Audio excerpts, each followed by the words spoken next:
बाबा यमुना जी स्नान करने के लिए गए, दो माताएं आ रही थीं, ब्रजवासिनी माता, भोली भाली माता। उन्होंने कहीं सत्संग में सुना था, बोले ये जो संत महात्मा होते हैं ना, इनके पास क्या क्या होता है? बोले इनके पास ज्ञान होता है, इनके पास ठाकुर जी होते हैं, इनके पास सारी समस्याओं का समाधान होता है। बोली भाली माता जी बेचारी, बाबा तो गए यमुना स्नान करने, झोला अपना छोड़ गए। माता जी ने सोची, बोले संत कथा में बता रहे थे, बोले संतों की झोली में ठाकुर जी होते हैं, ज्ञान होता है और हर समस्या का समाधान। वो समस्या हमारी कुछ है नहीं, ज्ञान हमको चाहिए नहीं, ठाकुर जी से तो मिलिया हमें एक बार। और जैसे ही बाबा यमुना जी में गए, सो दोनों माता ने जाकर के उनकी झोली खोली, और जब तक बाबा आवे तब तक बोले जल्दी निकालो ठाकुर जी को। भीतर एक सुंदर सा डिब्बा था, उसमें छेद हो रखे थे वायु के लिए, और जैसे ही खोल के देखा तो नन्हे से ठाकुर जी हाथ में माखन लिए लड्डू गोपाल बैठे। अब वो दोनों बहनें इतनी सीधी बेचारी, कहने लगी अरे राम राम राम राम राम राम, देखो देखो या बाबा ने कहा कियो। बोले कहा भयो बहन? बोले डिब्बा बड़ो ना हो, छोटो डिब्बा हो, हमारे ठाकुर जी के हाथ पांव मोड़ के बैठा दिए यहाँ में। अब ठाकुर जी का स्वरूप तो ऐसा ही है लड्डू गोपाल, लेकिन उनके चित्त में ये भाव आ रहा है कि बोले कि या बाबा ने डिब्बा छोटो या हमारे ठाकुर जी के हाथ पांव मोड़ के बैठा दिए।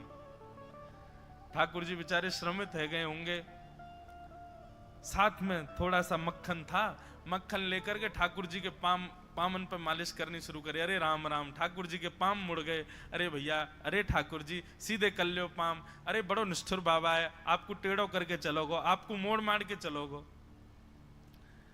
पांव में मक्खन लगाने लगी, पकड़ करके महाराज खींचने लगी। इतने प्रेम, इतने भाव और इतनी सरलता थी उनकी भक्ति में कि लड्डू गोपाल जिनका आकार ही ऐसा है, वो उनके उस सामान्य से मक्खन की मालिश से ठाकुर जी सीधे हो गए, हाथ भी सीधे हो गए, पैर भी सीधे हो गए। और जैसे ही ठाकुर जी सीधे भाई, इतने में ही बाबा निकल के बाहर आए। बोले अरे क्या कर रही हो, मेरा झोला खोल करके क्या कर रही हो? तुरंत ठाकुर जी उसमें बिठाए भाग गई मानते। बोले बाबा तू बड़ा निष्ठुर है, तेने ठाकुर जी टेढ़े कर दिए, ठाकुर जी के हाथ पांव मोड़ दिए। अच्छा, आप लोगों को ब्रजभाषा समझ में आती है ना? कहीं मैं बोलता चला जाता हूं तो यूं तो नहीं है कहीं की, क्योंकि कईयों के चेहरे देख के फिर मुझे लगता है कि यार इनको पता नहीं समझ आई कि नहीं मैंने क्या बोला। वो इतनी गंभीर तो नहीं बोल रहा हूं, सामान्य सी बोल रहा हूं। बोले बाबा तू बड़ा निष्ठुर है, दूर जाके चिल्ला रही थी।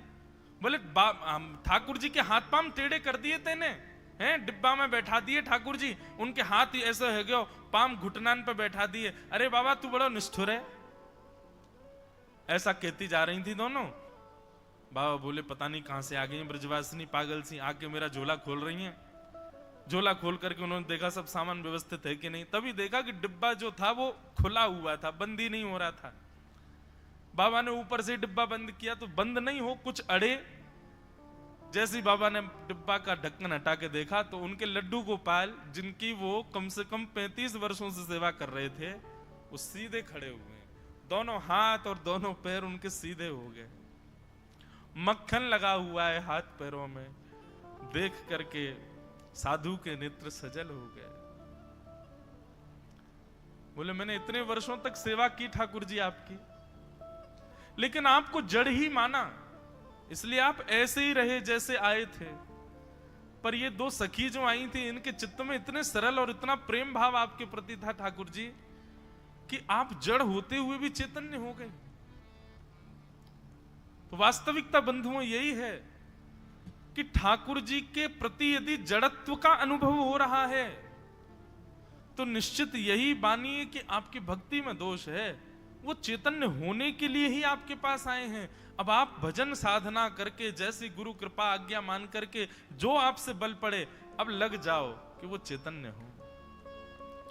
कभी अपने ठाकुर जी का हाथ जब स्पर्श करें, पैर जब स्पर्श करें, तो ऐसा भाव ही नहीं आवे कि ये निष्ठुर है। जैसे हमारी त्वचा का स्पर्श चैतन्यता का अनुभव कराता है, ऐसे ठाकुर जी की त्वचा का स्पर्श चैतन्यता का भाव करावे। तो जिस दिन से आए तब से अब तक श्री दत्त भगवान के बहुत सारे रूप देखे। गंभीर रस देख लिया, चैतन्य रस देख लिया, हास्य रस देख लिया, बाल रस देख लिया, ज्ञान रस देख लिया। हर दिन ठाकुर जी एक अलग से भाव में विराजमान होते हैं। यही अर्चक की अर्चना का प्रभाव है कि हर दिन ठाकुर, हमारे वृंदावन में महाराज जी श्री राधारमण लाल जी जिस दिन बहुत प्रसन्न होते हैं, उस दिन उनकी दतुइयां दिखती हैं, उस दिन उनके दांत दिखाई देते हैं। और ऐसे और हैं, सुबह राजभोग में कहो तो कुछ भी नहीं दिखेगा, और शाम को औलाई का दर्शन होगा तो ठाकुर जी के 4 दांत दिखाई देते हैं, प्रसन्न हो जाते हैं ठाकुर जी। तो भैया